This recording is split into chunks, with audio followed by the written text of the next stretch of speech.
différents faits divers nous interpellent et nous incitent à la réflexion. Ils annoncent un événement imminent et d'une grande importance. Mais comment l'analyser? En écoutant Jean-Claude qui, à la lumière de la Bible, t'accompagnera et te permettra d'être prête, d'être prêt pour le retour de Jésus. Note que les éditions spéciales sont disponibles sur YouTube. Quelle est la réponse 2? Le 2, c'est le chiffre. Je te salue fraternellement en Jésus-Christ, le Sauveur du monde. C'est Jean-Claude qui partage avec toi cette nouvelle série qui s'intitule « Découvrir la vérité ».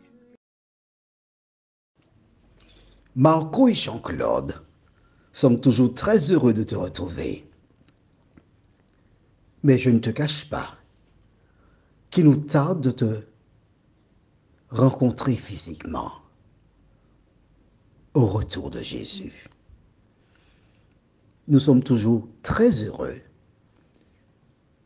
de te dire que Jésus t'aime. Et oui. Mais je te dirai un peu plus juste après la prière.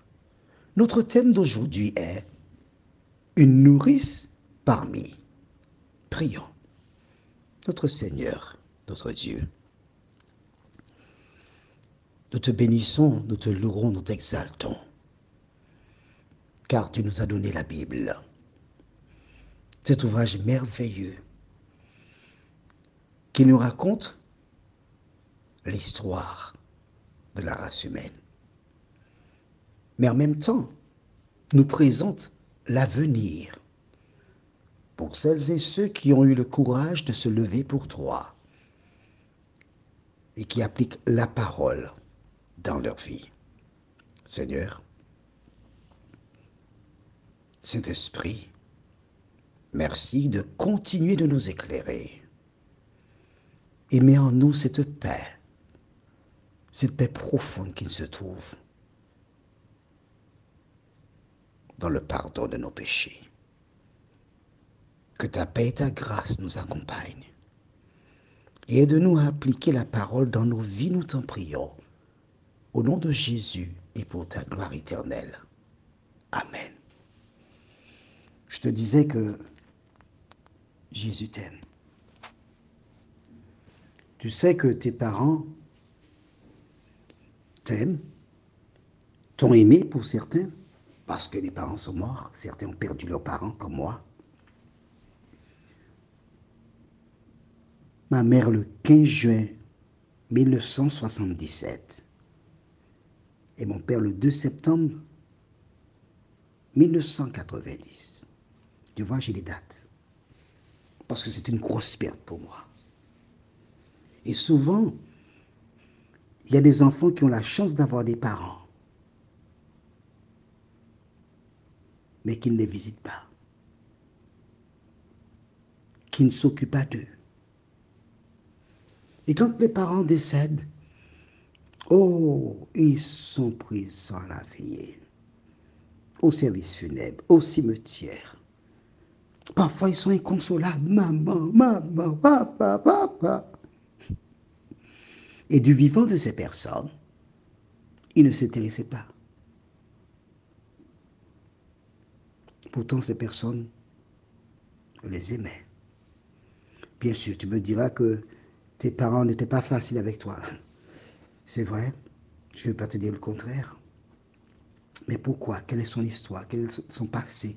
Quelle éducation a-t-il reçu? Mais quel que soit ce qu'il ait pu faire, la Bible t'ordonne, dans le livre d'Exode, chapitre 20, au verset 12, honore ton père et ta mère. Et pourquoi je te parle de ça? Tout simplement parce qu'ils vont mourir. Tes sœurs et frères vont mourir. tes amis, tes connaissances, ils vont mourir aussi. Mais s'il y a quelqu'un, je ne dis pas quelqu'un, mais Dieu, lui, il t'aime et il ne mourra jamais. Tu m'entends? Il ne mourra jamais. Aujourd'hui, nous voyons une nourrice. Rappelle-toi, nous avons vu précédemment comment la fille de Pharaon, la princesse, elle a eu pitié. Et en regardant le bébé, on a dit, ah, c'est un enfant des Hébreux. On l'a reconnu. Il est facile de les reconnaître, les Hébreux. La texture, le peau, aisée.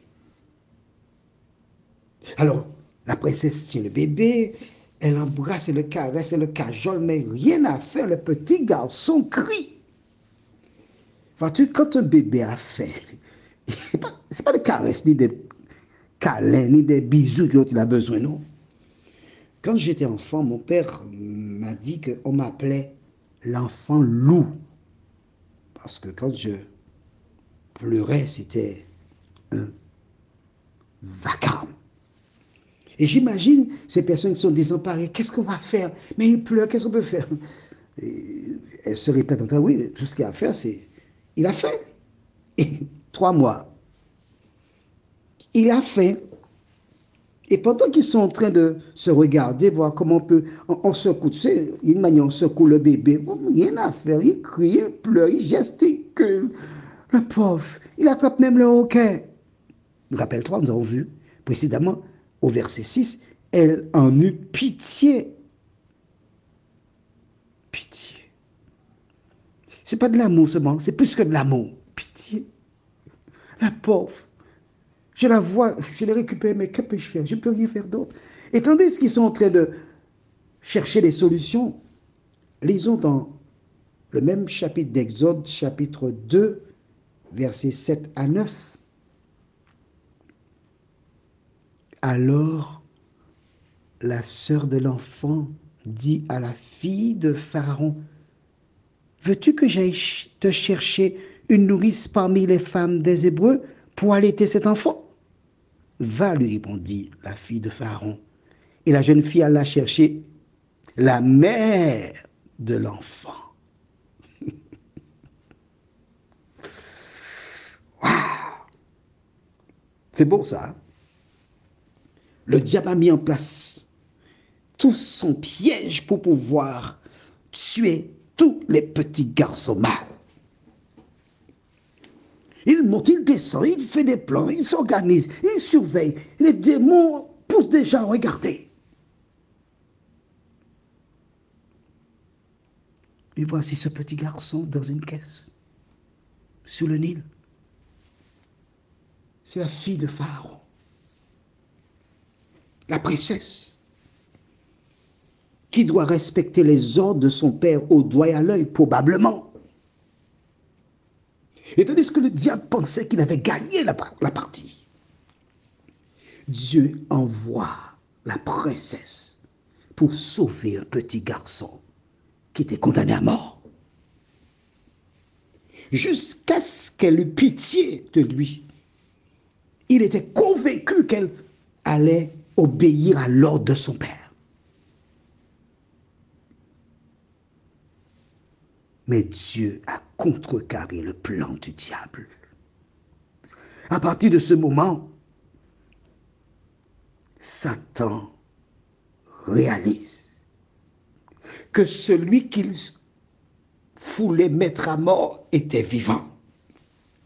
À partir de ce moment, il réalise que ce bébé qui est dans cette caisse est celui qui vient pour remplir la mission, lui écraser la tête. Parce que c'est ça sa phobie. Hein? La peur d'être tué. Un descendant d'Ève viendra le tuer. Il a tout fait pour que tous les petits garçons soient mis à mort, mais celui-ci est sur le point de passer entre les mailles. À ce moment, il convoque tous les démons et leur demande d'être attentifs, de surveiller cette affaire de près, parce que lui, là, il a quelque chose de spécial. La petite fille débarque et dit, « Voudrais-tu que j'aille chercher une nourrice parmi les femmes des Hébreux pour toi, princesse ?» Nous savons qu'elle a quelques années de plus. Mais nous savons aussi que le Dieu qui tient le monde dans sa main a le pouvoir de mettre ses paroles sur les lèvres de n'importe qui afin de réaliser son projet. Donc, bien qu'elle ne dit pas, je vais reprendre pour toi, tu vas voir. Hein?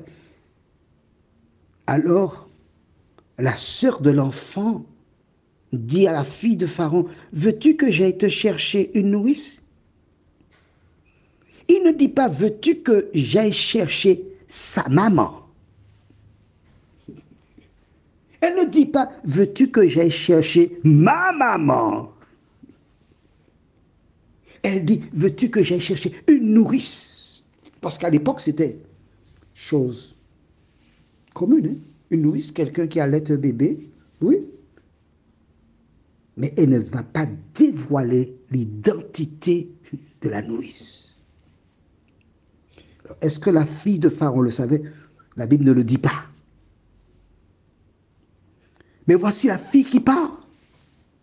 Oh, je voudrais t'inviter à regarder cela. Elle commence à courir, elle court. Maman, maman, maman, maman. Et quand la maman la voit arriver, mais comment as-tu laissé le bébé seul? Maman, la princesse, elle a trouvé le bébé. Oh, cette femme qui porte ses mains à sa tête parce que, mon Dieu, la princesse, mon fils est en danger de mort. Et beaucoup de personnes s'inquiètent. Pourquoi s'inquiéter? Alors tu imagines la fille et la mère qui partent en direction du Nil, tandis que les voisins, ceux qui savent et qui ont de l'amour fraternel, ne cessent de faire monter des prières vers Jéhovah en disant, oh Jéhovah, pitié, pitié. Quel que soit le problème que tu rencontres, tourne tes yeux vers l'Éternel. L'heure est grave. Ne lis pas la suite de l'histoire, hein, d'accord? Je te connais. Attends-moi. Alors la fille en chemin dit, maman, j'ai dit à la dame que je vais chercher une nourrice. Et voici la mère qui arrive, qui doit contrôler ses émotions parce que la fille de Pharaon ne doit pas ressentir que c'est la maman du bébé qui pleure.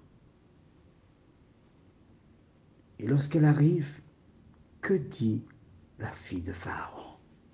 Le diable ne sait pas encore. C'est ce que nous verrons demain. Non, prochainement, si Dieu nous prête vie. Juste avant, prions. Notre Seigneur et notre Dieu. Comme ce petit garçon, nous tous nous trouvons dans une certaine sécurité. Non pas sur le Nil, mais sur une mer agitée. Et tous nous rencontrons des soucis, des sujets qui pourraient nous inciter à craindre. Mais nous voulons entendre la voix de Jésus nous dire, ne crains rien, je t'aime, je suis avec toi. Seigneur, de nous aider, jour après jour, à demeurer à l'ombre de tes ailes, nous t'en prions. Au nom de Jésus et pour ta gloire éternelle. Amen. Que l'Éternel continue de te bénir et te garder.